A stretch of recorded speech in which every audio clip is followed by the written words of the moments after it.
Broke millionaire finds wallet. But what happens next stunned everyone. The harsh winter wind bit through Alexander Reeves' threadbare suit jacket as he trudged along the bustling city streets. Once, that very jacket had been a symbol of his success, tailored to perfection and worn to close million-dollar deals. Now it hung loosely on his frame, a tattered reminder of how far he had fallen. Alexander's stomach growled, a persistent ache that had become his constant companion. The last morsel of food, a piece of dry bread, had passed his lips over 24 hours ago.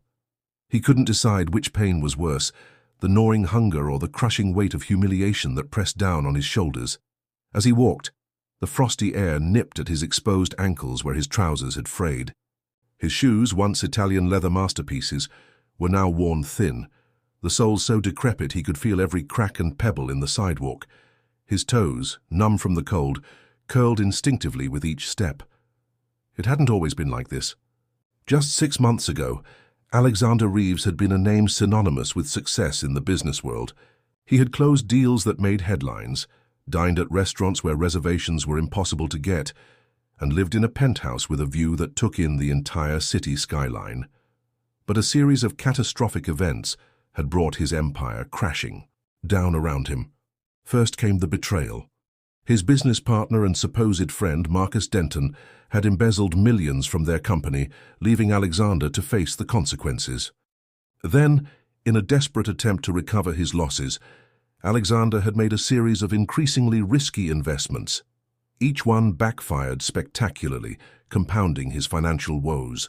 Within weeks, it all evaporated. His wealth, his reputation, his home. The penthouse was seized, the cars repossessed. Fair-weather friends vanished, and even family members distanced themselves, not wanting to be associated with his spectacular downfall. Now Alexander found himself spending nights on park benches, waking to the cacophony of car horns and the judgmental stares of passers-by. Just that morning, a well-dressed woman had crossed the street to avoid him, her nose wrinkling in disgust. A group of young professionals had pointed and laughed, whispering among themselves about the homeless guy, without realizing they were mocking the man whose financial advice they had eagerly sought just months before. As darkness fell and the temperature dropped further, Alexander huddled deeper into his jacket, searching for warmth that wasn't there. He was considering finding a sheltered doorway to spend the night when something caught his eye. A glint of light reflecting off an object on the ground near a bus stop. Curiosity piqued, Alexander moved closer. There, partially hidden by a discarded newspaper, lay a black leather wallet. With trembling fingers, whether from cold or anticipation he wasn't sure, Alexander picked it up. The leather was soft and supple, clearly expensive. He could feel the weight of its contents. For a moment, he simply stood there, the wallet heavy in his hand. Then, with a cautious movement, he opened it. What he saw inside made his chest tighten and his breath catch in his throat. Neatly arranged within the folds of the wallet were several thick wads of crisp $100 bills. More money than Alexander had seen in months, enough to change his circumstances dramatically. His mind raced with possibilities. With this money he could sleep in a real bed tonight in a warm hotel room. He could buy clean clothes, decent food, maybe even start to rebuild his life. After all he had been through, didn't he deserve this stroke of luck? But as he leafed through the wallet, searching for any identification, his eyes fell upon a business card. The name printed in bold. Letters made his heart sink. Jonathan Blackwell, CEO of Blackwell Industries. Alexander knew of Blackwell. The man was a titan of industry, with a personal fortune so vast that the amount in this wallet would be inconsequential to him. But to Alexander, it represented salvation. His hands shook as he stared at the wallet's contents. The temptation was overwhelming, a siren song promising immediate relief from his suffering. Yet something deep within him, a vestige of the man he once was, perhaps, resisted. In that moment, standing on the cold, dark street with a fortune in his hands, Alexander Reeves faced a choice that would define the rest of his life.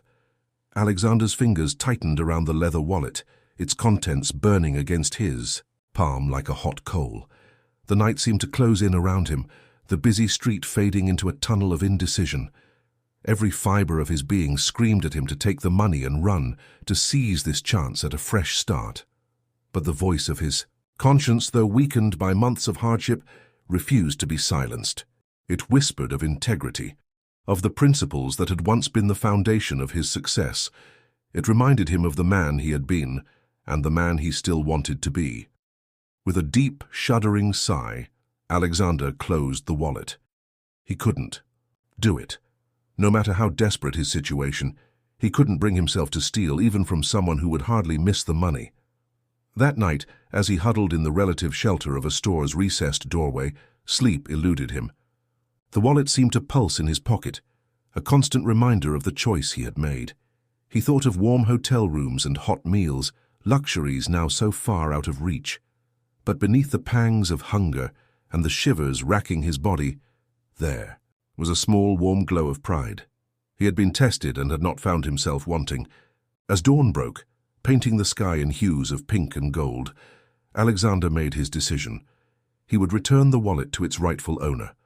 With stiff limbs and aching joints, he pulled himself to his feet and began the long walk to the towering office building that housed Blackwell Industries. The contrast between Alexander's appearance and the sleek, modern lobby of Blackwell Industries couldn't have been starker. As he pushed through the revolving doors, he felt the weight of judgmental stares from every direction. Employees in crisp suits and security guards eyed him suspiciously, clearly wondering how such a bedraggled individual had wandered into their pristine environment. At the reception desk, a young woman wrinkled her nose as Alexander approached. "I'm sorry, sir, but you can't stay here," she said, her tone a mixture of disdain and discomfort. Alexander straightened his posture, summoning every ounce of the dignity he once possessed. "I need to speak with Mr. Blackwell," he said, his voice hoarse from disuse but steady. "I believe this belongs to him." He placed the wallet on the counter. The receptionist's eyes widened as she looked from the expensive wallet to the shabby man before her. For a long moment she seemed frozen in indecision. Then, with visible reluctance, she picked up her phone. Minutes later, 2 burly security guards appeared, flanking Alexander. "Come with us," one of them grunted, not unkindly. They led him to an elevator, up to the top floor, and through a series of luxurious offices. Finally, they arrived at a pair of imposing oak doors. One of the guards knocked, then ushered Alexander inside. The office was massive, with floor-to-ceiling windows offering a breathtaking view of the city. Behind an enormous desk of polished mahogany sat Jonathan Blackwell himself. He was younger than Alexander had expected, perhaps in his early 40s, with piercing blue eyes and a neatly trimmed beard. Blackwell's gaze swept over Alexander, taking in his disheveled appearance without a flicker of emotion. Then his eyes fell on the wallet in Alexander's hand. "I believe you have something of mine," Blackwell said, his voice deep and authoritative. Alexander stepped forward, placing the wallet on the desk. "Yes, sir. I found it last night, near a bus stop on 5th Avenue. Blackwell picked up the wallet, opening it and leafing through its contents. His expression remained impassive, but there was a glint of curiosity in his eyes as he looked back at Alexander. "Everything appears to be here," Blackwell said slowly. "May I ask why you chose to return it?" The question hung in the air between them, laden with unspoken implications. Alexander felt the weight of it, understanding that his answer could very well determine the course of his future. Drawing a deep breath, he met Blackwell's gaze squarely. "Because," he said, his voice quiet but firm, "losing everything taught me that character is worth more than any fortune." Blackwell leaned back in his chair, regarding Alexander with new interest. A small smile played at the corners of his mouth. "Indeed," he murmured, "a lesson many never learn, even those who have never known true hardship." He stood, circling his desk to stand before Alexander. "What's your name?" "Alexander Reeves, sir." Recognition flickered in Blackwell's eyes. "Reeves, I remember reading about your company's collapse. Quite the fall from grace." Alexander flinched but held his ground. "Yes, sir. It was, a difficult time." Blackwell nodded slowly, his gaze thoughtful. "And yet here you stand, having made a choice that many in far better circumstances would have failed." He paused, seeming to come to a decision. "Mr. Reeves, how would you like a job?" Alexander blinked, certain he had misheard. What? A job," Blackwell repeated, not out of pity, mind you, but because people of integrity, people who hold fast to their principles even when everything is against them, those people are rare and valuable. Hope, fragile and tentative, bloomed in Alexander's chest. "You're serious?" "Entirely," Blackwell affirmed. "Of course, you'll start at an entry-level position. You'll have to prove yourself, work your way up. But I have a feeling you're no stranger to hard work." Alexander felt dizzy, the sudden reversal of his fortunes almost too much to comprehend. "Mr. Blackwell, I don't know what to say." "Say yes," Blackwell replied with a smile. "And then say you'll accept an advance on your first paycheck to get yourself some new clothes and a place to stay. Can't have you coming to work looking like this after all." Tears pricked at Alexander's eyes, and he blinked them back furiously. "Yes," he said, his voice thick with emotion. "Yes to both. Thank you, Mr. Blackwell, I won't let you down." As he left Blackwell's office that day, a check in his pocket and the promise of a new beginning ahead of him, Alexander felt a weight lift from his shoulders. The road ahead would not be easy, but for the first time in months he had hope, and he had the satisfaction of knowing that even at his lowest point, he had remained true to himself. Little did he know, this was just the beginning of a journey that would test him in ways he could never have imagined. The warm water cascaded over Alexander's body, washing away months of grime and despair. He stood in the shower of his modest hotel room, letting the steam envelop him, hardly able to believe the turn his life had taken in just a few short hours. After leaving Blackwell Industries, he had cashed the advance check and purchased some basic necessities, a decent suit, toiletries, and a few nights' stay at a mid-range hotel. The simple act of being clean, of wearing fresh clothes, made him feel human again. As he dressed in his new suit, Alexander caught sight of himself in the mirror. The face that looked back at him was still gaunt, with dark circles under the eyes and a scraggly beard. But there was something different in his expression now, a spark of hope, of determination. "You've been given a second chance," he told his reflection. "Don't waste it." The next morning, Alexander arrived at Blackwell Industries 30 minutes early, his heart pounding with a mixture of anxiety and excitement. The same receptionist who had sneered at him the day before did a double take, her eyes widening in recognition. "Good morning," Alexander said politely, suppressing a smile at her bewildered expression. "I'm here to see Mr. Torres in Human Resources." As he was led to the HR department, Alexander couldn't help but notice the stark difference in how people treated him now.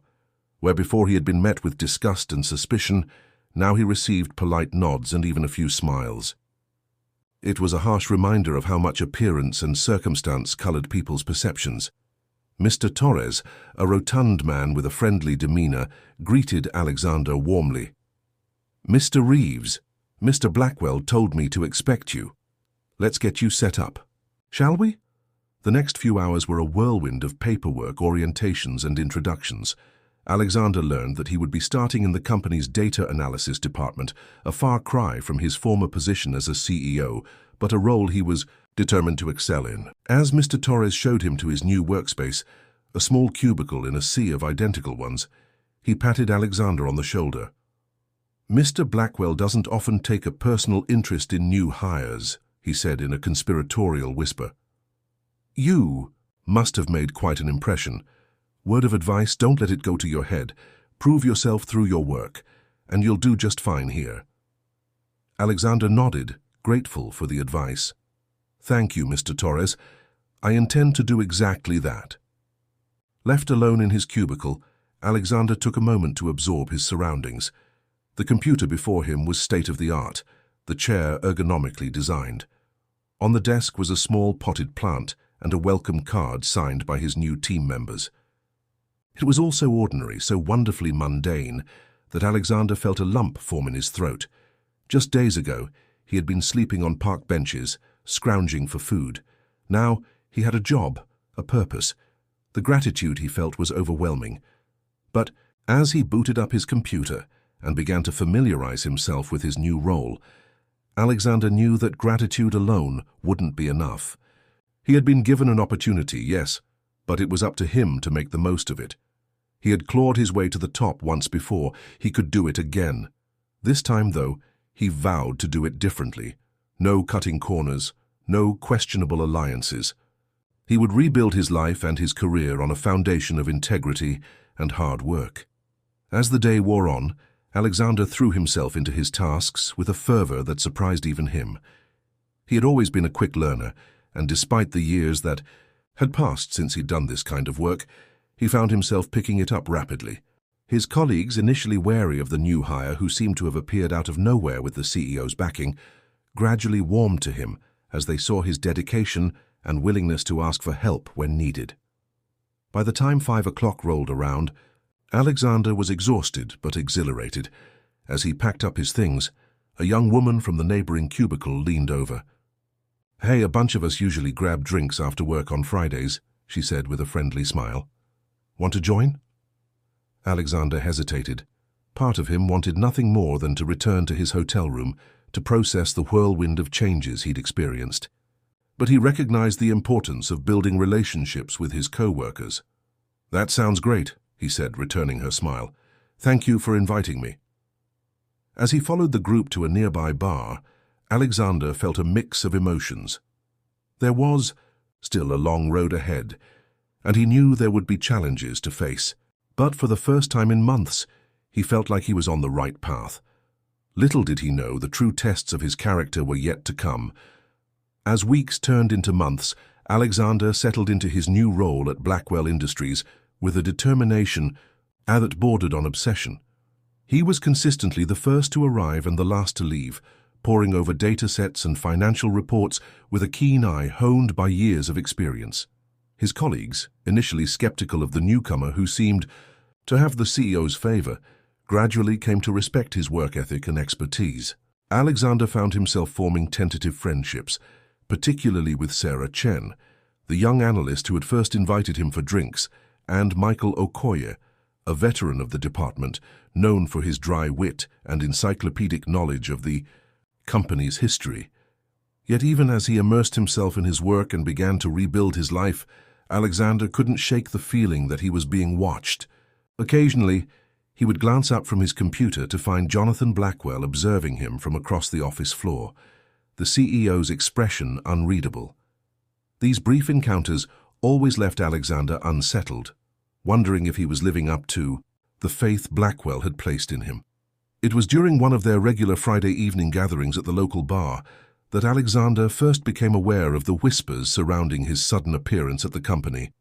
"I heard he used to be some fig-shot CEO," he overheard one of his co-workers saying in a low voice. "So apparently he lost everything in some kind of scandal.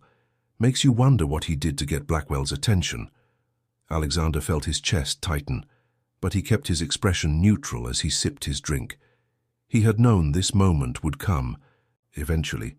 In the age of internet and social media, it was impossible to keep his past entirely hidden. Sarah, who had been sitting next to him, frowned at the gossiping colleagues.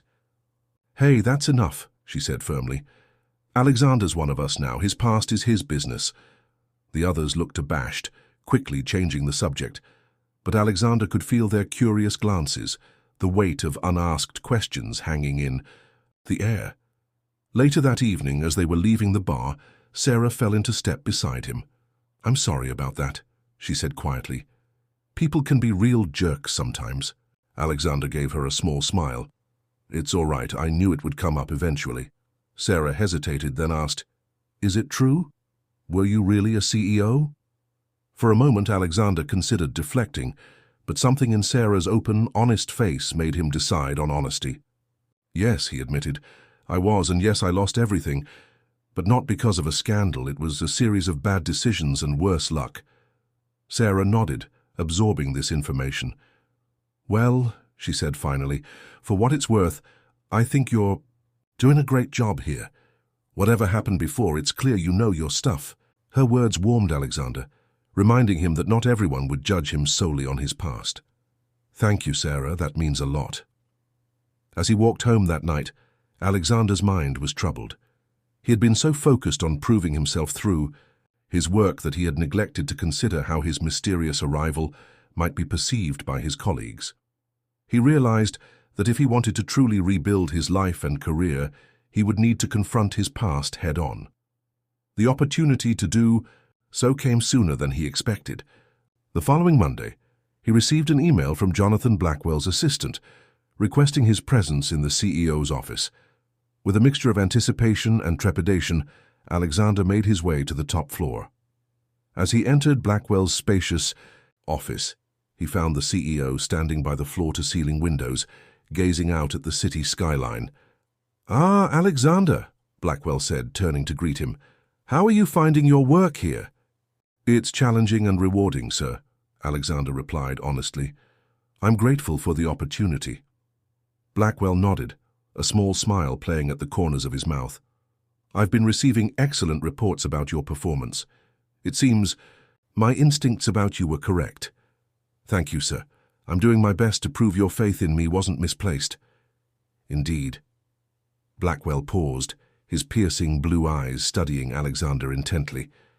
"However, I've also heard whispers. It seems your past has become a topic of speculation among your colleagues." Alexander felt his heart rate quicken. "Yes, sir, I've become aware of that." "And how do you plan to address it?" The question caught Alexander off guard. He had expected a reprimand, perhaps even a warning to keep his head down. Instead, Blackwell seemed to be offering him an opportunity. Taking a deep breath, Alexander made a decision.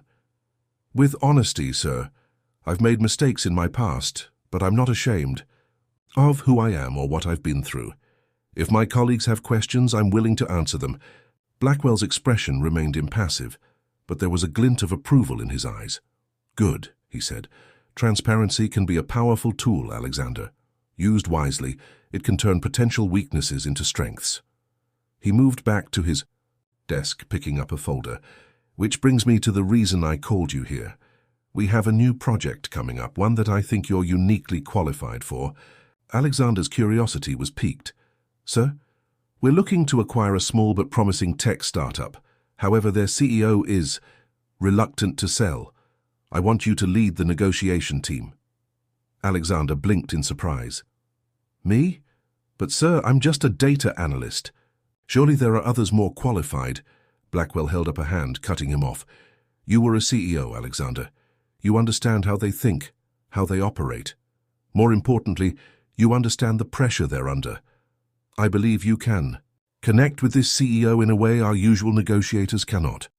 The offer was tempting, a chance to step back into a role closer to what he once had.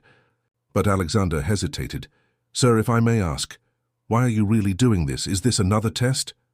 Blackwell's lips curved into a smile. "In a way, everything is a test, Alexander. Life tests us every day. But this is an opportunity. For you, for the company, and for the startup we're looking to acquire. The question is, are you ready to take it?" Alexander stood straighter, feeling a familiar surge of confidence he hadn't experienced in months. "Yes, sir, I am." "Excellent," Blackwell said, handing him the folder. "All the details are in here. You'll be working closely with our legal and finance teams. I expect regular updates." As Alexander left the office, his mind was racing with the implications of this new assignment.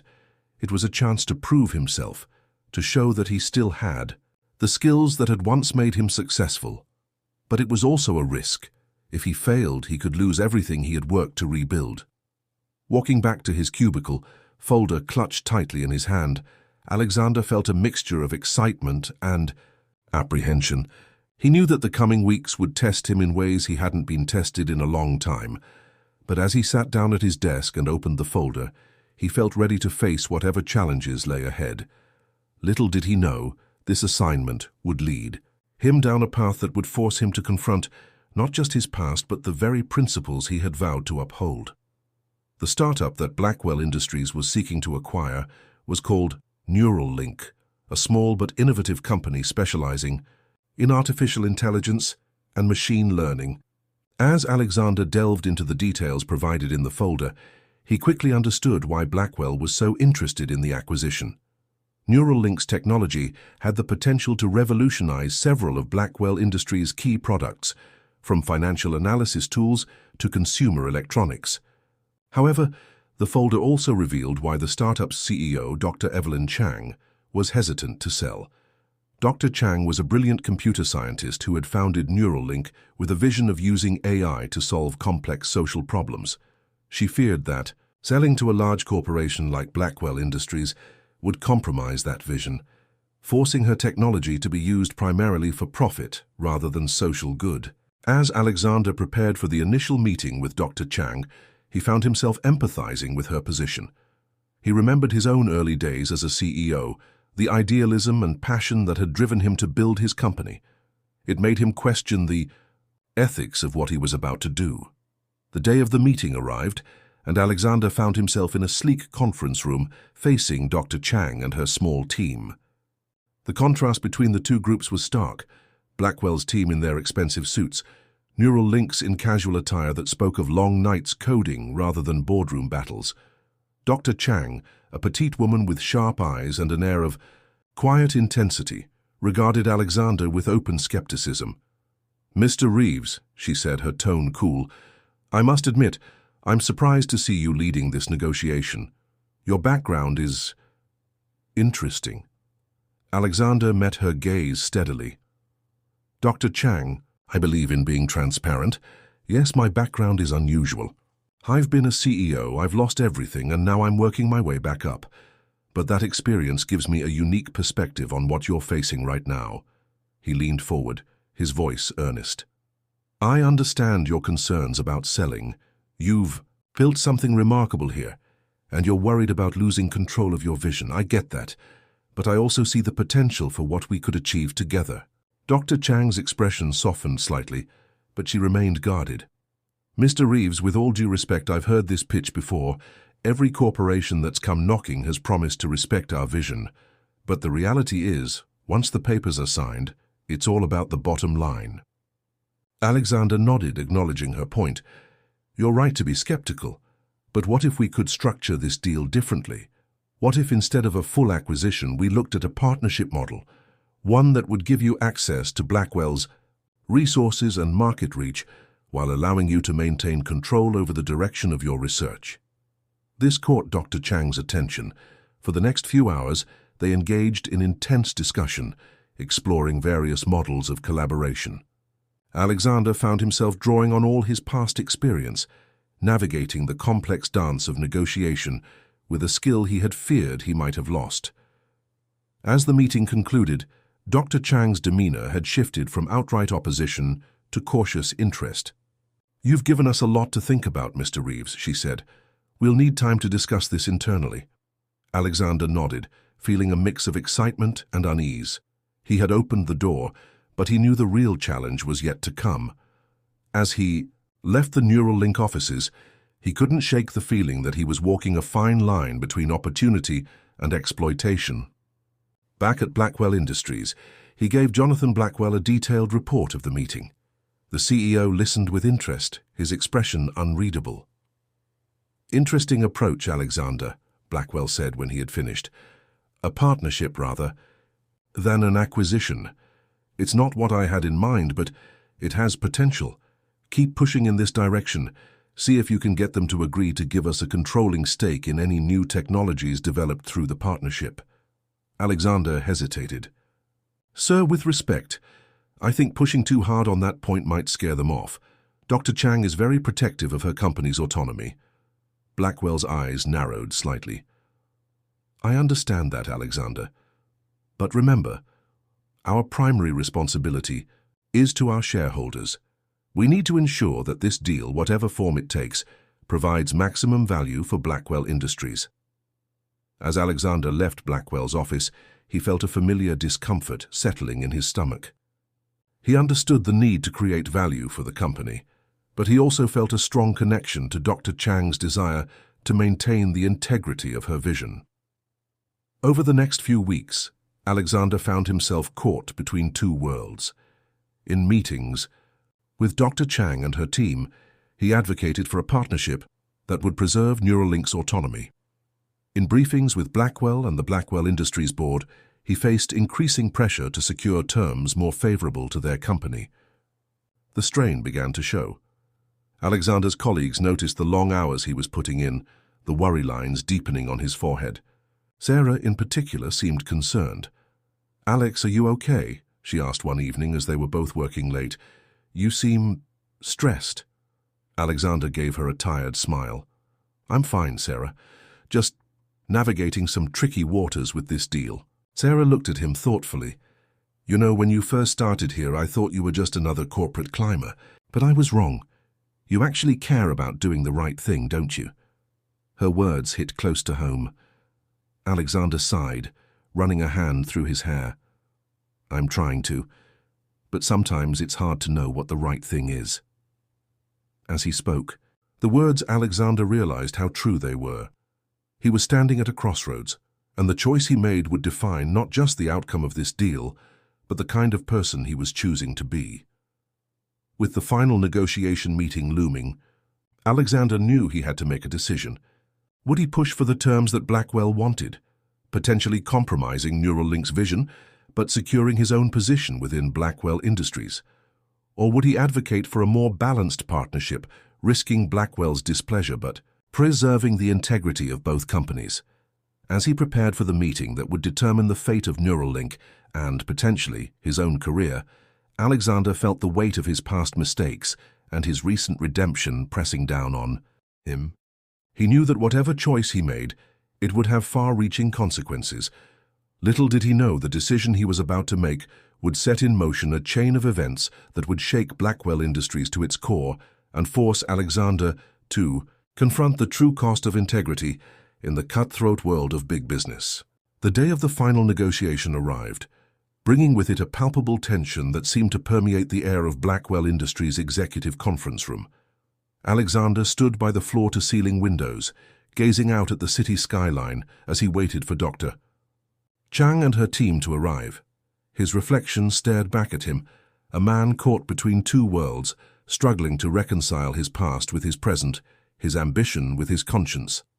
The door opened, and Jonathan Blackwell entered, followed by a team of lawyers and executives. The CEO's piercing blue eyes met Alexander's, and there was a hint of challenge in his gaze. "Are we ready, Mr. Reeves?" Blackwell asked, his tone deceptively casual. Alexander nodded, straightening his tie. "Yes, sir. Dr. Chang and her team should be here any minute." As if on cue, the receptionist announced the arrival of the Neuralink delegation. Dr. Chang entered the room, her small frame seeming to vibrate with nervous energy.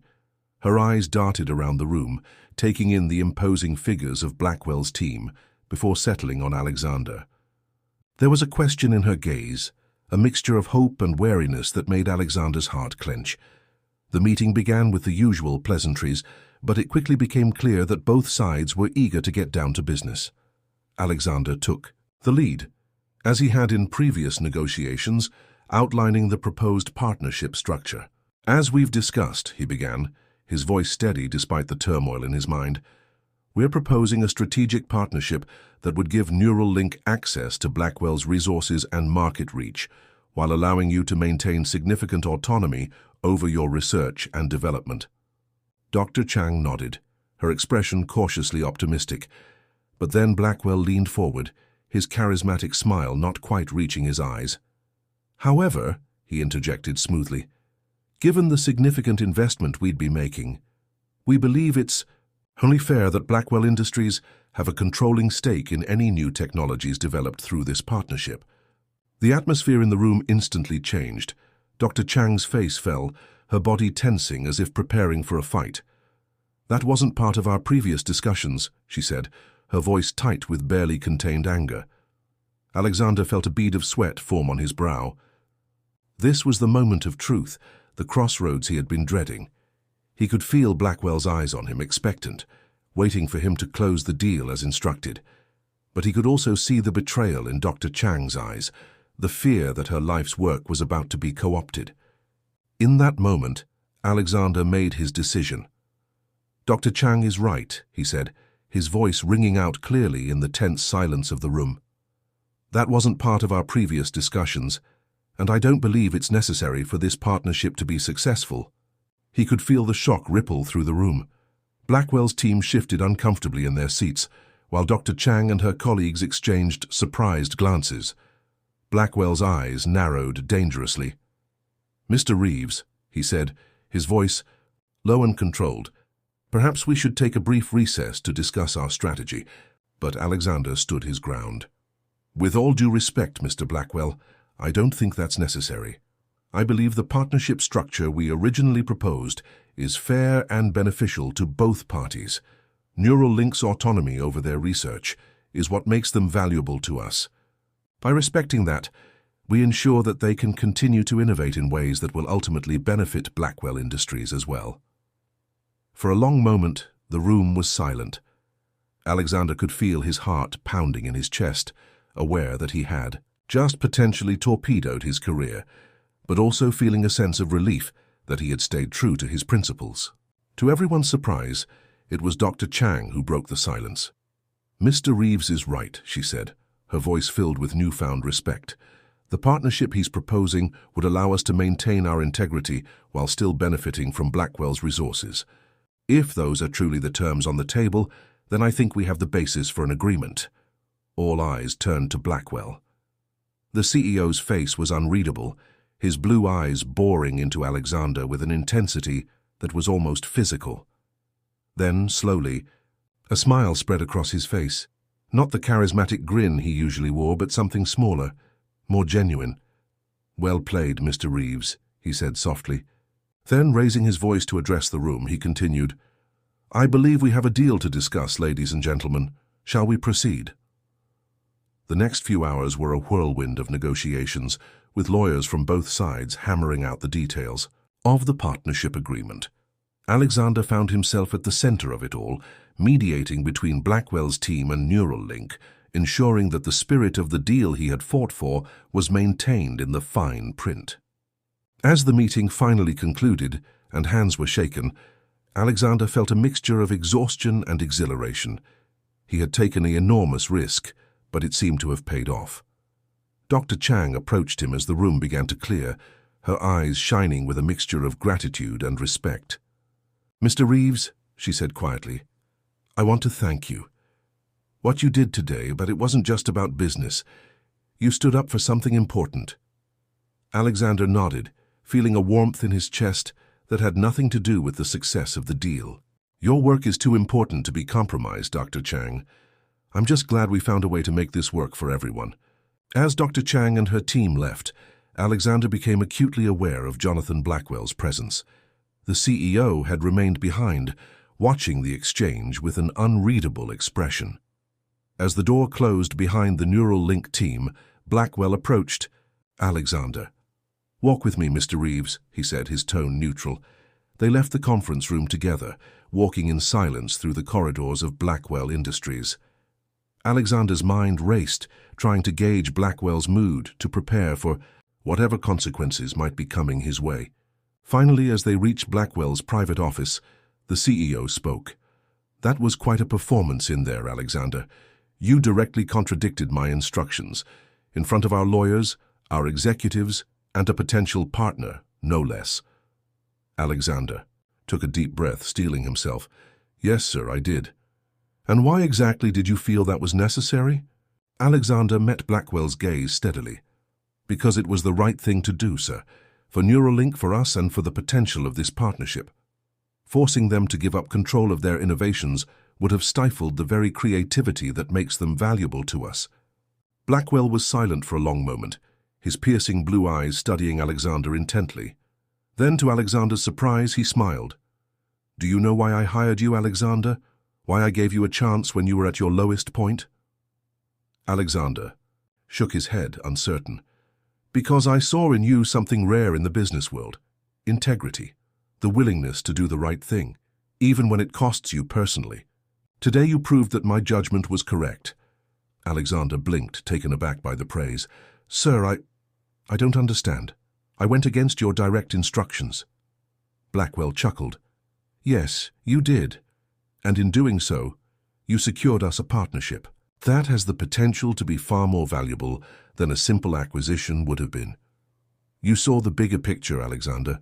You understood that sometimes the best way to create value is to respect the values of others. He clapped a hand on Alexander's shoulder. Don't misunderstand me. I'm not always going to agree with your decisions, and I expect you to follow my lead. But today you showed real leadership, the kind this company needs. Alexander felt a wave of relief wash over him, followed quickly by a surge of determination. Thank you, sir. I promise I won't let you down. See that you don't, Blackwell said, his tone becoming serious again. Because I'm about to give you a lot more responsibility. Starting next week, you'll be heading up our new Innovation Partnerships division. Your job will be to find and nurture relationships with companies like Neuralink, partnerships that can drive us forward without compromising our integrity or theirs.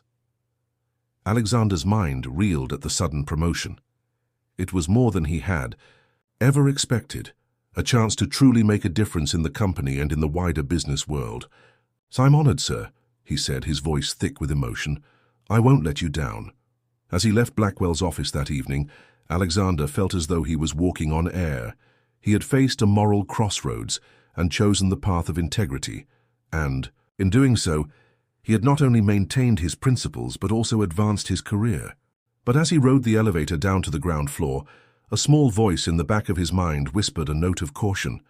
He had won a significant victory today, but the challenges were far from over. In the cutthroat world of big business, maintaining one's integrity was a constant battle. Little did Alexander know, the true test of his principles was yet to come, a test that would shake his newfound success to its very foundations and force him to confront the darkest aspects of the business world he thought he had left behind. Months passed, and Alexander threw himself into his new role with characteristic determination. The Innovation Partnerships division quickly became one of the most dynamic and successful branches of Blackwell Industries. Under Alexander's leadership, the company forged alliances with a diverse array of startups and established firms, each partnership carefully structured to foster innovation while respecting the autonomy of their partners. His success did not go unnoticed. Business magazines began to feature articles about Blackwell Industries' new approach to partnerships, with Alexander often quoted as the architect of this strategy. His rags to riches story became something of a legend within the company and the wider business community. Yet even as he basked in his success, Alexander remained grounded. He made a point of mentoring younger employees, sharing the lessons he had learned from both his failures and his comeback. Sarah Chen, now working directly under him in the Innovation Partnerships division, often marveled at his ability to balance ambition with empathy. It was on a crisp autumn morning, as Alexander was preparing for a board meeting, that the storm broke. He was in his office reviewing his presentation when Sarah burst in, her face pale with shock. "Alex," she gasped, "you need to see this." She thrust her tablet into his hands. On the screen was a breaking news article, the headline screaming, in bold letters, "Blackwell Industries accused of corporate espionage." Alexander felt his blood run cold as he quickly scanned the article.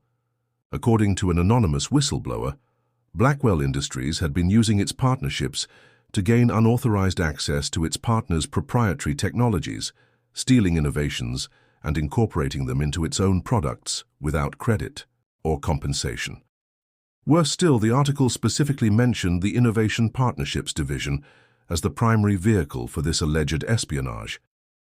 This can't be true," Alexander muttered, his mind racing. He had personally overseen every partnership agreement, had insisted on ethical practices at every turn. How could this be happening?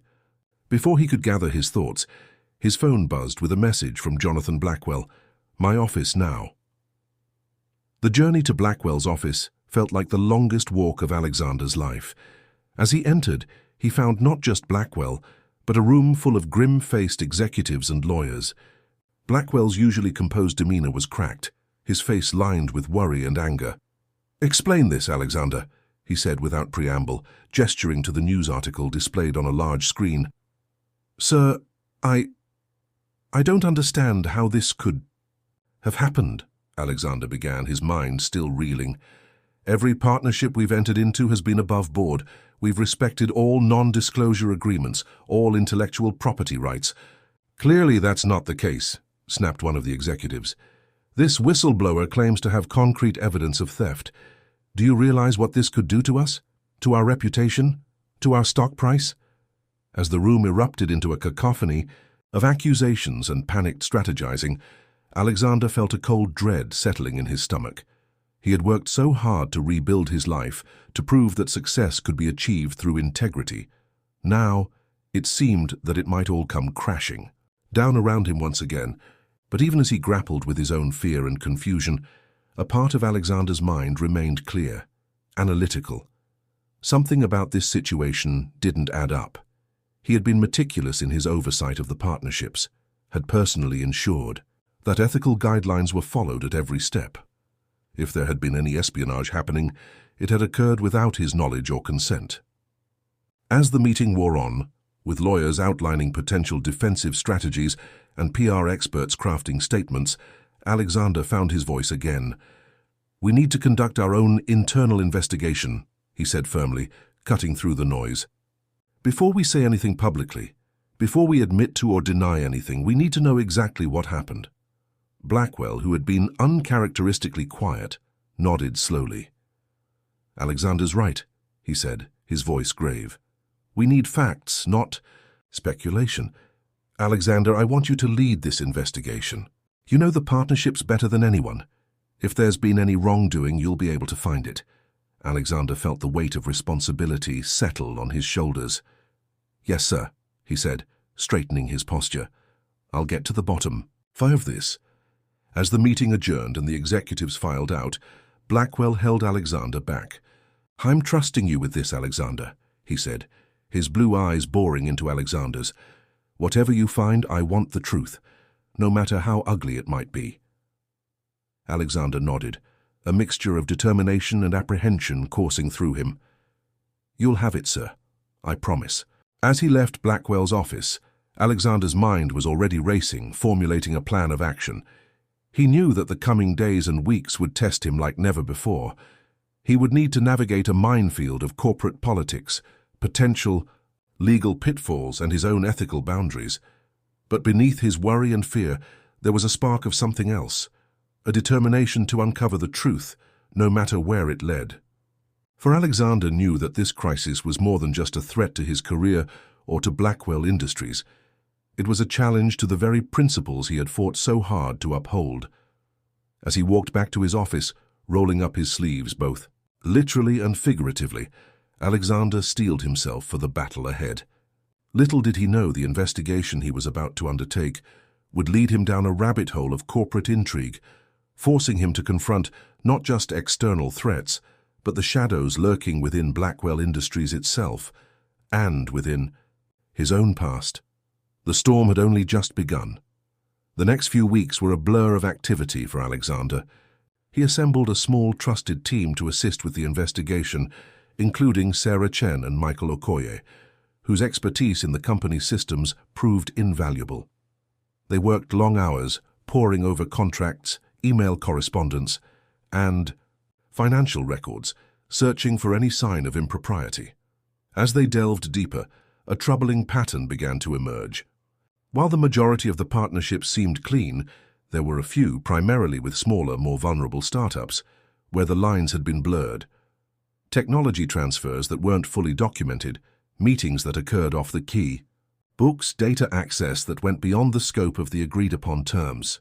What troubled Alexander most was that these irregularities all seemed to trace back to a small group within the Innovation Partnerships division, a group that had been in place before his arrival, holdovers from Blackwell Industries' old way of doing business. As he sat in his office late one night, staring at the web of connections he and his team had mapped out on a large whiteboard, Alexander felt a mix of relief and dread. Relief that he hadn't been directly involved in any wrongdoing, but dread at the realization that it had been happening right under his nose. Sarah entered, carrying 2 cups of coffee. She handed one to Alexander before collapsing into a chair across from him. "What are you thinking, Alex?" she asked, her voice tired but determined. Alexander sighed, running a hand through his disheveled hair. I'm thinking that we've found our smoking gun, but I'm also thinking that this goes deeper than we initially believed. Sarah nodded grimly. The question is, how high up does it go? Do you think Blackwell knew? The question had been nagging at Alexander for days. Jonathan Blackwell had always presented himself as a paragon of business ethics, had given Alexander a second chance based on his integrity. But was it all a carefully constructed facade? I don't know, Alexander admitted, but I intend to find out. The next morning, Alexander requested a meeting with Blackwell. As he rode the elevator to the top floor, he felt the weight of the evidence he carried in his briefcase, evidence that could potentially bring down the company he had worked so hard to help build. Blackwell greeted him with a tired smile. The past weeks had clearly taken their toll on the CEO, with new lines etched into his face and a weariness in his usually sharp eyes. What have you found, Alexander? Blackwell asked without preamble as they sat down. Taking a deep breath, Alexander laid out the facts. He explained the pattern they had uncovered, the unauthorized technology transfers, the off-the-books meetings. As he spoke, he watched Blackwell's face carefully, looking for any sign of prior knowledge or guilt, but Blackwell's expression remained one of growing shock and anger. When Alexander finished, the CEO was silent for a long moment, his hands steepled in front of his face. I had no idea, Blackwell said finally, his voice barely above a whisper. I knew we had some aggressive tactics in the past, but this is beyond the pale. Alexander felt a rush of relief at Blackwell's reaction, but he knew they weren't out of the woods yet. What do we do now, sir? He asked. Blackwell's eyes hardened with determination. We clean house, he said firmly. We identify everyone involved in this mess, and we cut them loose. We make a full disclosure to our partners and to the public, and we implement new oversight measures to ensure this never happens again. Alexander nodded, but a nagging doubt still gnawed at him. Sir, with respect, why didn't we catch this sooner? These practices seem to have been in place for years. Blackwell sighed heavily. That, Alexander, is a failure on my part. I became too removed from the day-to-day operations, too trusting that everyone was adhering to the ethical standards I thought I had set. He looked Alexander in the eye. It's a mistake I won't make again, and it's why I'm going to need your help more than ever in the coming months. As Alexander left Blackwell's office, he felt a mixture of emotions washing over him. Relief that Blackwell seemed committed to making things right, determination to see the cleanup through, but also a lingering unease. He couldn't shake the feeling that they had only scratched the surface of a much larger problem. Over the next few days, Alexander worked closely with Blackwell and the board to implement their plan. They identified the employees involved in the espionage and terminated their employment.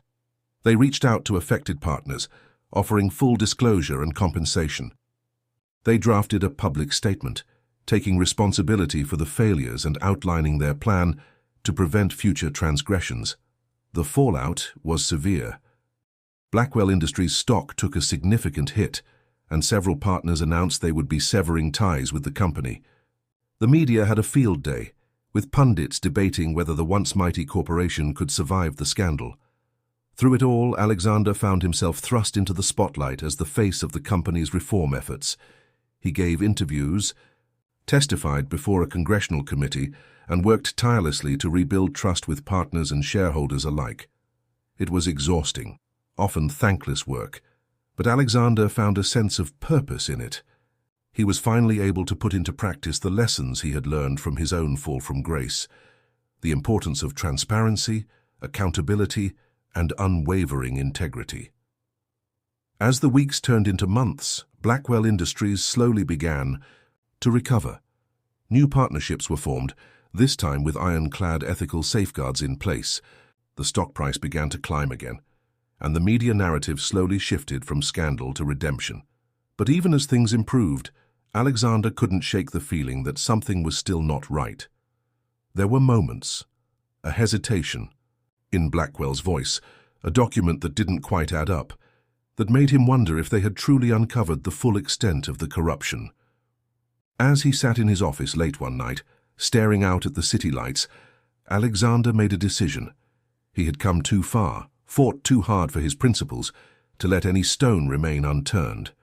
Whatever the cost, he would get to the bottom of this. Little did he know, his determination to uncover the whole truth would lead him down a path that would test his loyalty, his ethics, and his very sense of self. The storm he thought had passed was, in fact, just gathering strength. The calm after the storm was deceptive. On the surface, Blackwell Industries appeared to be on the road to recovery. The initial shock of the scandal had faded, replaced by cautious optimism as the company's new transparency measures and ethical guidelines began to take effect. Alexander found himself busier than ever, dividing his time between managing the Innovation Partnerships division and overseeing the implementation of the new compliance protocols. Yet beneath this veneer of progress, Alexander couldn't shake a persistent sense of unease. It was nothing he could put his finger on, just a nagging feeling that they hadn't quite gotten to the root of the problem. Small inconsistencies kept cropping up. Financial records that didn't quite align, employees whose roles seemed oddly peripheral to the main operations of the company, meetings that didn't appear on any official calendar.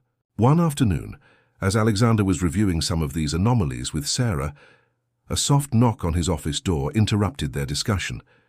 It was Michael Okoye, his face drawn with worry.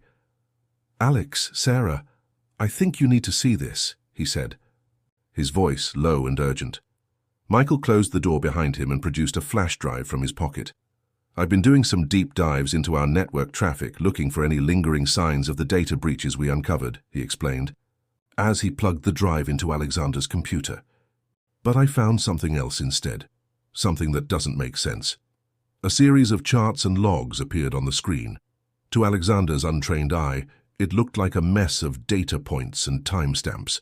But as Michael began to explain, the gravity of the situation became clear. "These are data transfers to an external server," Michael said, pointing to a recurring pattern in the logs. "They're encrypted, hidden behind layers of proxies, but they're consistent and they're large." Sarah leaned in, her brow furrowed. "But we shut down all unauthorized data transfers months ago. This shouldn't be possible." Michael nodded grimly. "Exactly. And here's the kicker. These transfers have been going on for years. Long before our partnerships program even began." Alexander felt a chill run down his spine. "Do we know where the data is going?" Michael shook his head. "Not yet.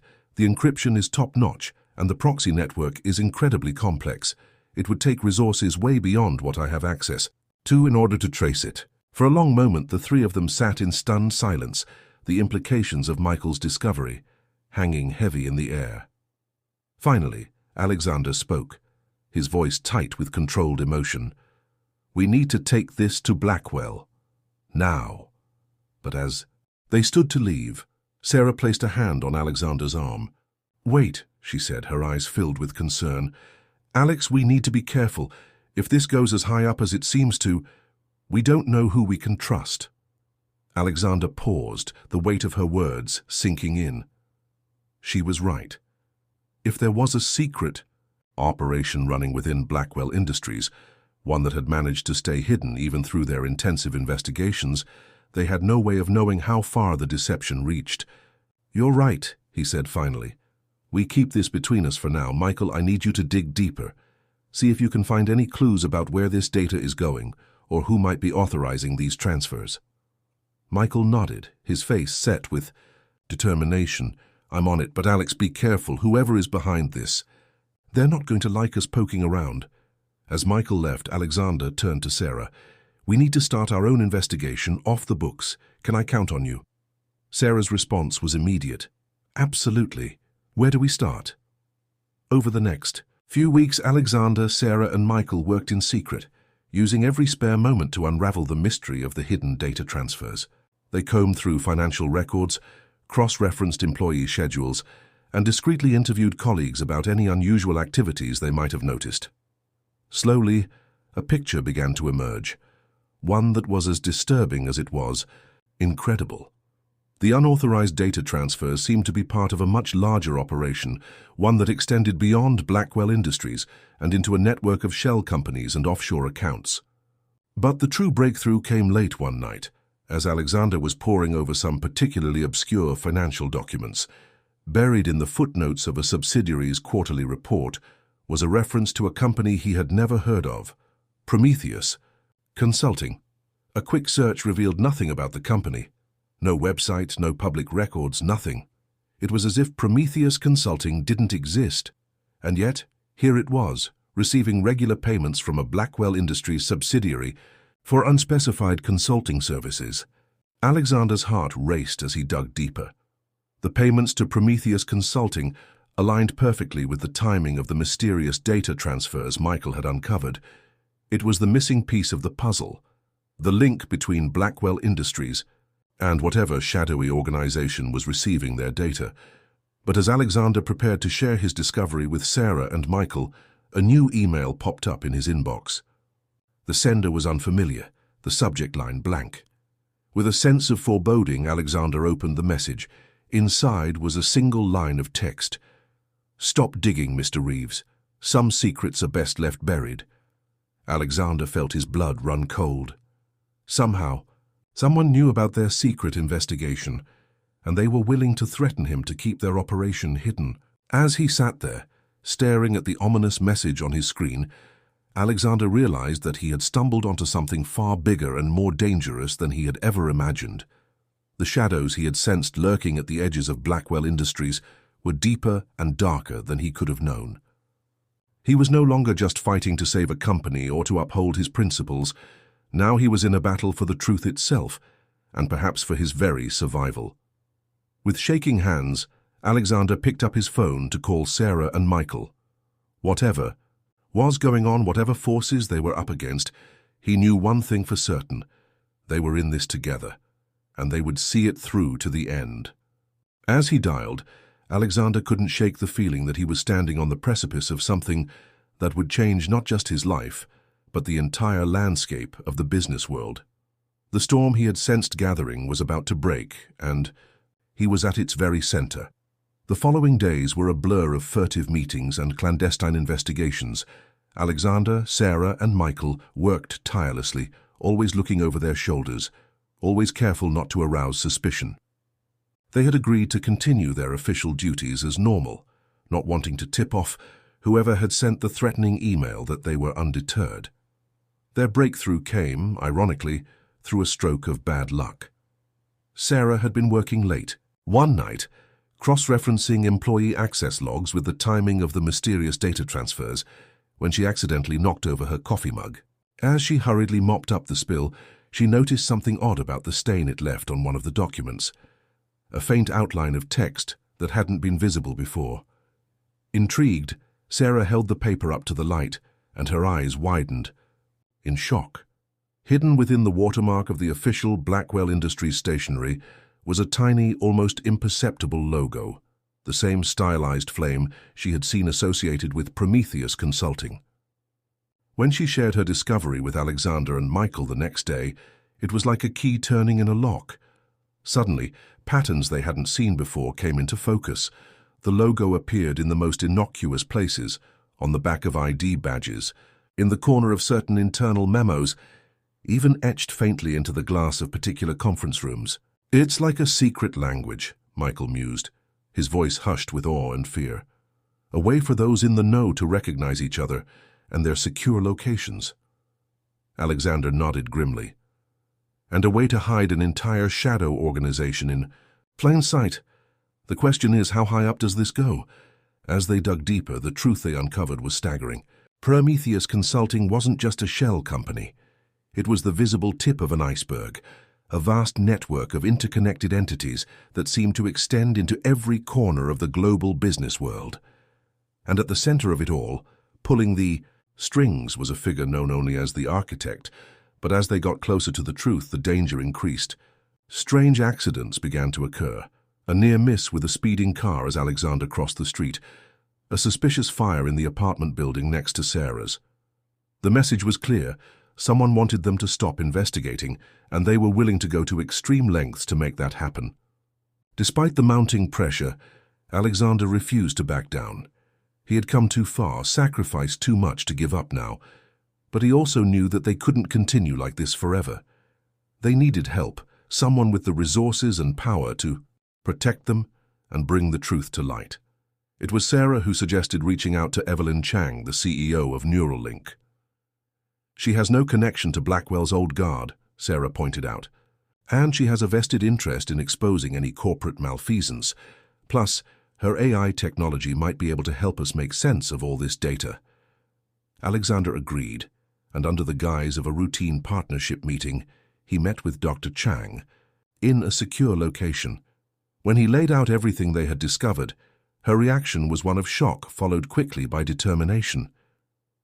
"This goes beyond corporate espionage," Dr. Chang said, her voice tight with controlled anger. "This is a threat to the entire foundation of ethical business. We need to expose this, Mr. Reeves, no matter the cost." With Dr. Chang's help, their investigation accelerated. Neuralink's advanced AI algorithms combed through the mountain of VE data they had accumulated, finding connections and patterns that would have taken humans years to uncover. But even as they made progress, Alexander couldn't shake a growing sense of dread. The deeper they dug, the more he realized that this conspiracy reached into the highest levels of Blackwell Industries. And at the center of it all was a figure he had come to respect and trust, Jonathan Blackwell himself. The evidence was circumstantial but damning. Meetings that coincided with major data transfers, phone calls to unlisted numbers just before key decisions were made. A paper trail that always seemed to stop just short of direct involvement, but left little doubt as to who was really in control. As Alexander sat in his office late one night, staring at the web of connections they had mapped out, he felt a profound sense of betrayal. Had Blackwell's mentorship, his second chance, all been part of some grand deception? Had Alexander been nothing more than a pawn in a game he didn't even know he was playing? But beneath the hurt and anger, a steely resolve began to form. Whatever Blackwell's involvement, whatever the consequences might be, Alexander knew he had to see this through. The truth had to come out, no matter who it implicated or what it might cost him personally. With a heavy heart but a clear conscience, Alexander began to prepare for the confrontation he knew was coming. He gathered all the evidence they had collected, made secure backups, and drafted a detailed report outlining everything they had uncovered. As he worked, a plan began to form in his mind. It was risky, potentially catastrophic for his career and maybe even his life, but it was also the only way he could see to expose the truth and bring down the corrupt empire that had been built in the shadows of Blackwell Industries. Tomorrow, he decided, he would face Blackwell directly. He would lay out everything they had discovered and demand answers. And depending on Blackwell's response, he would be prepared to take their findings public, to blow the whistle on the entire operation. As dawn broke over the city skyline, Alexander stood before the floor-to-ceiling windows of his office, steeling himself for the confrontation ahead. The weight of the evidence tucked securely in his briefcase seemed to anchor him to the spot, a physical reminder of the magnitude of what he was about to do. With a deep breath, he turned and made his way to Jonathan Blackwell's office. Each step felt heavy, laden with the potential consequences of his actions. As he approached, Blackwell's assistant looked up, surprise flickering across her face at his early arrival. "Mr. Reeves," she began, "Mr. Blackwell isn't expecting—" "It's all right, Karen," Alexander interrupted gently. "He'll want to see me. Trust me." Something in his tone must have conveyed the urgency of the situation, because after a moment's hesitation, she nodded and buzzed him in. Blackwell was already at his desk, impeccably dressed as always, a cup of steaming coffee at his elbow. He looked up as Alexander entered, a smile spreading across his face. "Alexander, this is a pleasant surprise. What brings you here so early?" For a moment, Alexander faltered.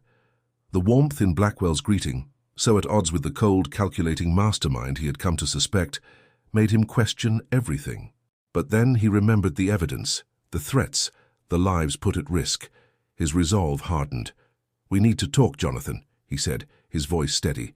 "About Prometheus Consulting, about the data transfers, about the architect." The change in Blackwell's demeanor was instant and chilling. The warmth vanished from his eyes, replaced by a steely glint that Alexander had never seen before. Slowly, deliberately, Blackwell set down his coffee cup. "I see," he said, his voice low and controlled. "And what exactly do you think you know about these matters, Alexander?" Alexander moved to the desk, opening his briefcase and spreading out the documents they had gathered.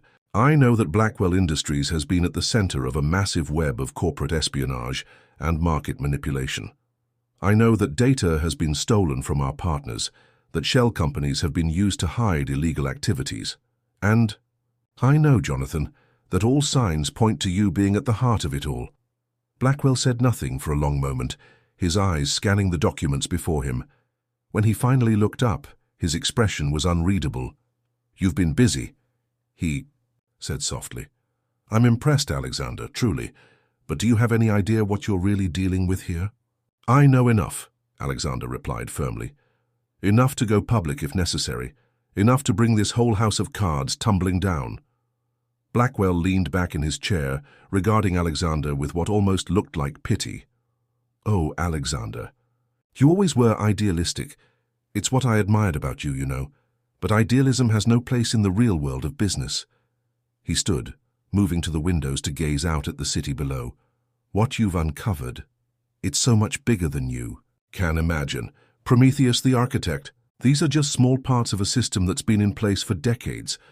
A system that keeps the global economy running, that maintains the balance of power."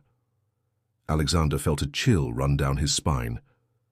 "You're talking about market manipulation on a global scale, about subverting the very foundations of fair business practices." Blackwell turned back to him, a humorless smile on his face. "I'm talking about reality, Alexander. The world you think exists, with its rules and regulations, its ethical guidelines, it's a facade, a comforting illusion for the masses. But real power, real wealth, that's controlled by those who understand how the game is really played. And you're one of those people," Alexander said, the full weight of the betrayal hitting him. "I am," Blackwell admitted, without a hint of shame. "I've worked my entire life to reach this position. And now I'm offering you a choice, Alexander. Join us, be part of shaping the future, instead of being shaped by it. With your skills, your integrity, you could rise to heights you've never imagined." For a brief, dizzying moment, Alexander felt the pull of the offer. The power Blackwell was describing, the chance to operate at the highest levels of global influence, it was intoxicating. But then he thought of Sarah and Michael, of Dr. Chang, of all the people who had put their trust in him. He thought of the principles he had fought so hard to uphold, the second chance he had been given to prove that success and integrity could go hand in hand. "No," he said, his voice firm and clear. "I won't be part of this, and I won't let it." "Continue. I'm going public with everything we've found." Blackwell's expression hardened. "Think very carefully about what you're doing, Alexander. You have no idea the forces you're going up against. Your career, your reputation, even your life could be at risk." "I know the risks," Alexander replied, "and I'm willing to face them. The truth has to come out, Jonathan, whatever it costs me personally." For a long moment the two men stared at each other, the weight of years of mentorship and trust now fractured beyond repair. Finally Blackwell spoke, his voice cold. "You've made your choice, then. I'm sorry it's come to this, Alexander, truly I am. But understand this. You're playing a game now that you don't fully comprehend, and the stakes are higher than you can possibly imagine." As Alexander turned to leave, Blackwell's voice stopped him at the door. "One last thing, Alexander. Remember, in this world there are no heroes, only survivors." With those ominous words ringing in his ears, Alexander left the office. His heart was pounding, his mind racing with the implications of what had just transpired. He knew that by walking out that door, he had set in motion events that could not be undone. As he made his way back to his own office, Alexander's resolve strengthened. He had chosen his path, and now he would see it through to the end. Whatever challenges lay ahead, whatever forces he was up against, he would face them head-on. The storm was about to break, and Alexander Reeves was ready to stand at its center. The next 48 hours were a whirlwind of activity. Alexander Working closely with Sarah, Michael, and Dr. Chang, put their plan into motion. They compiled all their evidence into a comprehensive report, backed up on secure servers and encrypted drives. They reached out to trusted journalists and government officials, laying the groundwork for a coordinated release of information that would shake the business world to its core. But even as they worked, they could feel the noose tightening. Strange. Cars began appearing outside their homes and offices. Their phones and emails were clearly being monitored. It was a race against time, and they all knew that their window of opportunity was rapidly closing. It was on the evening of the second day, as they were finalizing their preparations, that everything came to a head.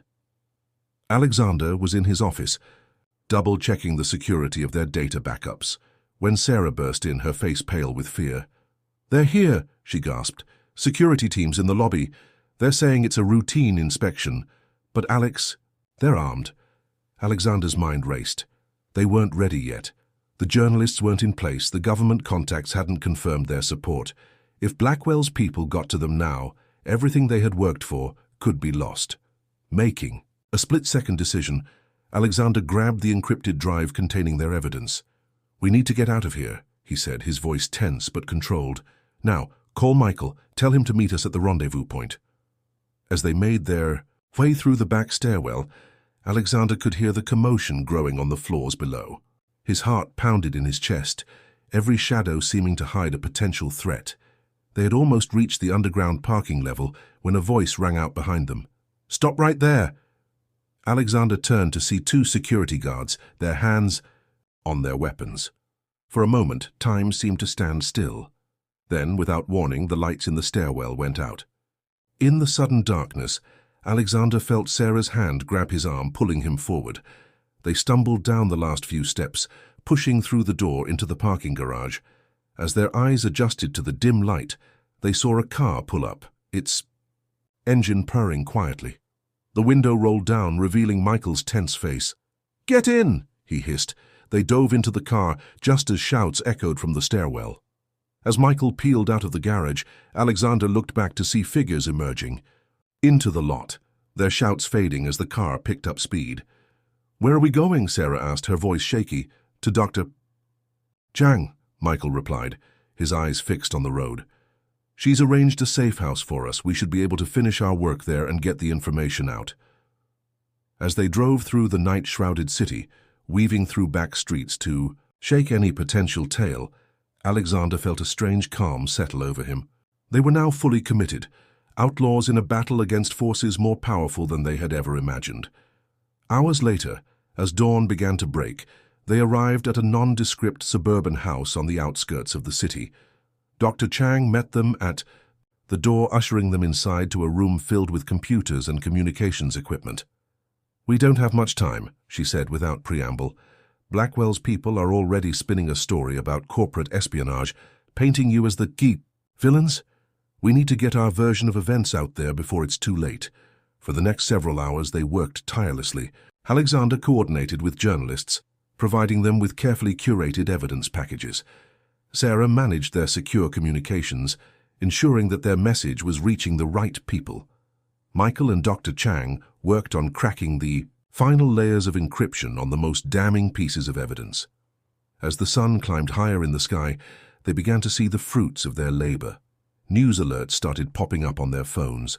Social media was buzzing with snippets of the information they had released. Calls started coming in from government officials and industry leaders, all demanding answers. They had done it. The truth was out there, spreading faster than Blackwell and his allies could contain it. But even as a sense of triumph began to build, Alexander knew that this was just the beginning. The real battle was yet to come. Blackwell and the forces behind him wouldn't go down without a fight. There would be legal challenges, smear campaigns, perhaps even more dire threats. As he watched his team working, their faces tired but determined, Alexander felt a swell of pride and resolve. They had taken on a system that had seemed unassailable, and they had landed the first blow. Whatever came next, he knew that they would face it together. The storm was raging all around them, but here in this room they were in its eye. And from this calm center, they would fight to reshape the very foundations of the business world. The next chapter of their journey was about to begin, and Alexander Reeves was ready to lead the charge. The days that followed the release of their evidence were a maelstrom of activity. The business world was in uproar, stock markets fluctuated wildly, and the media was in a frenzy. Alexander and his team found themselves at the center of a global storm. Their names and faces splashed across news outlets worldwide. Blackwell Industries went into damage control mode, issuing denials and counter-accusations. Jonathan Blackwell himself made a public statement, painting Alexander as a disgruntled employee engaging in corporate sabotage. But the evidence was too overwhelming, the story too compelling to be easily dismissed. Government investigations were launched, both in the United States and internationally. Subpoenas were issued, and teams of forensic accountants descended on Blackwell Industries and its myriad of shell companies. Through it all, Alexander and his team worked tirelessly, coordinating with journalists and investigators, providing additional evidence and context as needed. They were running on adrenaline and determination, knowing that every piece of information they provided could be crucial in bringing down the corrupt system they had uncovered. It was on the 5th day after their initial revelation that the first major break came. A mid-level executive at one of Blackwell's subsidiary companies, feeling the pressure of the investigations, decided to come clean. His testimony provided the direct link to Jonathan Blackwell that had been missing, confirming the CEO's active involvement in the conspiracy. The news hit like a thunderbolt.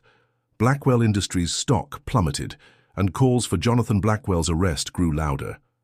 But even as the net seemed to be closing, Alexander couldn't shake a sense of unease. Blackwell had always been 3 steps ahead. What was his end game? The answer came in a way none of them had expected. On the morning of the 7th day, as Alexander and his team were preparing for another round of interviews and depositions, Dr. Chang burst into the room, her face ashen. "You need to see this," she said, turning on the television. The screen showed a live feed from Blackwell Industries headquarters. Jonathan Blackwell was standing at a podium, his usual composed demeanor replaced by something almost feral. "For years," Blackwell was saying, his voice ringing with a strange mix of defiance and resignation, "I have worked to maintain a system that keeps our global economy stable. Yes, there were secrets.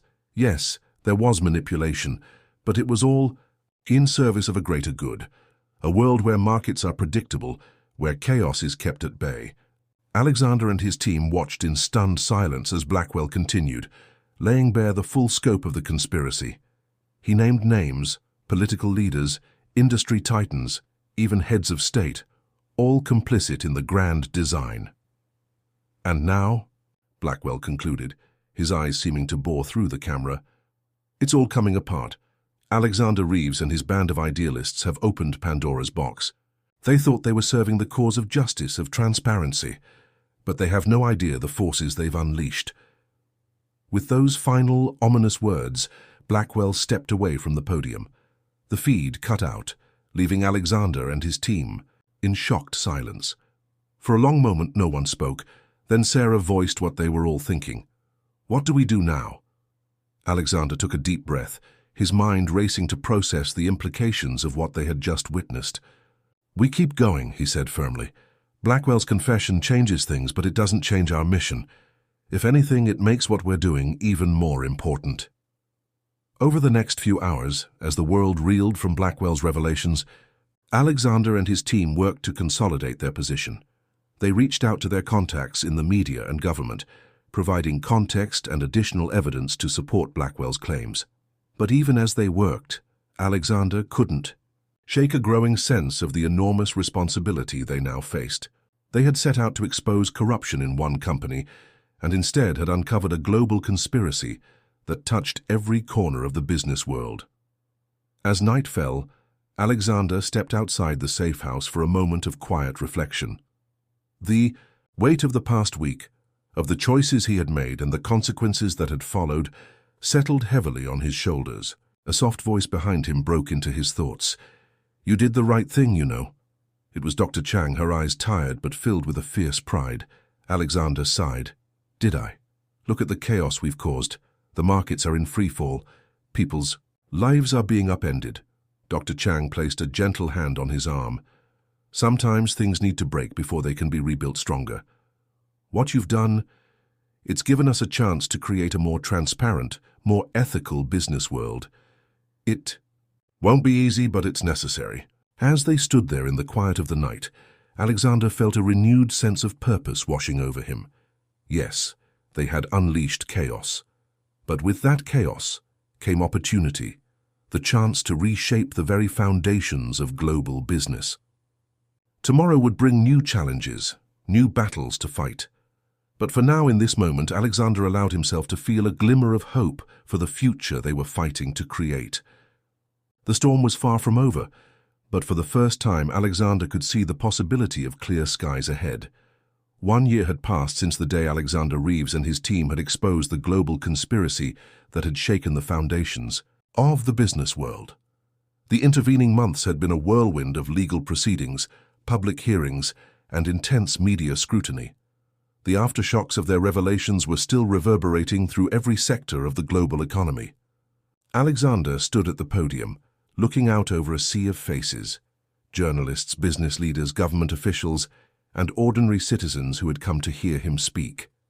The occasion was the launch of the Global Business Ethics Initiative, a new organization dedicated to promoting transparency and integrity in international commerce. As he began his address, Alexander couldn't help but reflect on the journey that had brought him to this moment, the fall from grace that had left him homeless and hopeless, the second chance that had turned out to be part of a greater deception, the moral crucible he had faced when confronted with the truth about Blackwell and the system he represented. "A year ago," Alexander began, his voice strong and clear, "we stood on the brink of a precipice.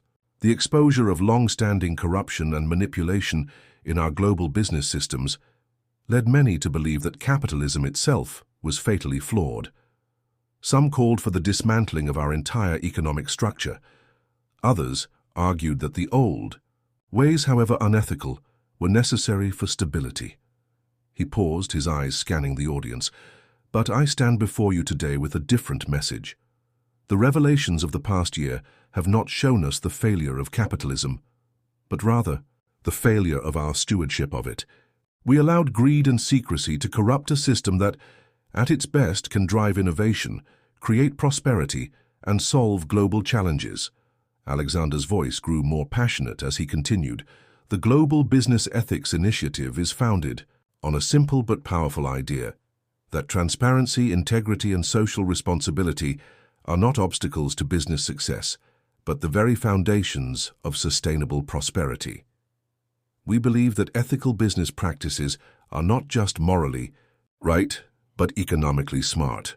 He outlined the initiative's key programs: a global whistleblower protection network, advanced AI systems for detecting financial irregularities, educational programs to instill ethical values in the next generation of business leaders, and partnerships with governments to create more effective regulatory frameworks.